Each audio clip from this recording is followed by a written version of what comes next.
তো হ্যালো, আমি আবার একটা মিনি ব্লগ নিয়ে চলে এসেছি এখানে। তোমার কালকেই আমাদের বিয়ে বাড়ি, সেটা বলা হয়নি কার, তার ব্লগটাও চলে আসবে। এখন আমি তার আগের দিন রাতের বেলা গেছিলাম ওখানে ক্লাস আছে, চলে আসতে হয়েছে তাড়াতাড়ি, কিন্তু তার আগে হেলদির ব্যাকড্রপের ওখানে গিয়ে কিছু ফটো প্লাস একটুখানি ভিডিও বানিয়ে নিলাম। এখন আমরা ব্রাইড চলে এসেছে,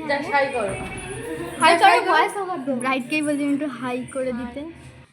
যাই হোক, আমি তারপর নেল লাগিয়েছি, ওটাও একটু দেখাচ্ছিলাম। কালকে আমার লেহেঙ্গাটার সাথে ম্যাচিং করে এরপর আমি চলে যাব, মানে এরপরে চলে যাব মানে আম্মা স্কুল, যেটার মধ্যে মানে আম্মা স্কুলের মধ্যেই বিয়েটা হচ্ছে, তাই জন্য তারপরে আমাদেরকে ওখান থেকে বলা হলো ঢোকার আগে একটুখানি ওই আম্মারই একটা মন্দিরে আরতি হয়েছিল, ওখান থেকে প্রণাম করে, শিব মন্দির ছিল ওইখান থেকে আমরা গিয়েছিলাম, ওটাতে আগে প্রণাম করে তারপর গিয়েছিলাম। এই যে এখন আমরা গেটটা দিয়ে ঢুকছি, ঢুকতেই আমরা দেখছিলাম সব সাজানো ঠিকঠাক আছে কিনা। এখানে পাশ থেকে ব্যাকগ্রাউন্ড নয়েজ আসছে, আমি জানি, একটু ম্যানেজ করে নেবেন, কেন কি বিয়েবাড়ি তাই জানি অনেক লোক কথা বলে। তো এখানে বিয়েটার মানে হলটার মধ্যে ঢুকছিলাম, খুব সুন্দর করে সাজিয়েছিল। যে আমরা ঢুকছিলাম, এন্ট্রি ওয়েলকাম যে গেটটা করেছে এটা খুব সুন্দর হয়েছে। তারপর এইখানটাতে যেটা এখানটাতে তো বর অ্যান্ড ব্রাইড বসবে, মানে গ্রুম অ্যান্ড ব্রাইড বসবে আফটার বিয়ে।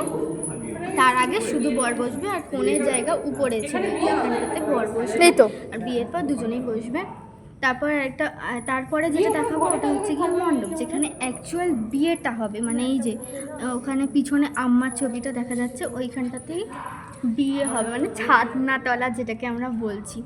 তারপরে এই ডেকোরেশন লাইট সব কিছু ঠিক আছে কি নাই দেখছিলাম। তারপরে আমি এসে গেছিলাম, কেন কি আমার ক্লাস ছিল, খুব তাড়াহুড়ো ছিল। এমনি এখানে আমরা যখন দাঁড়িয়েছি তখনই 6:30 বেজে গেছিলো।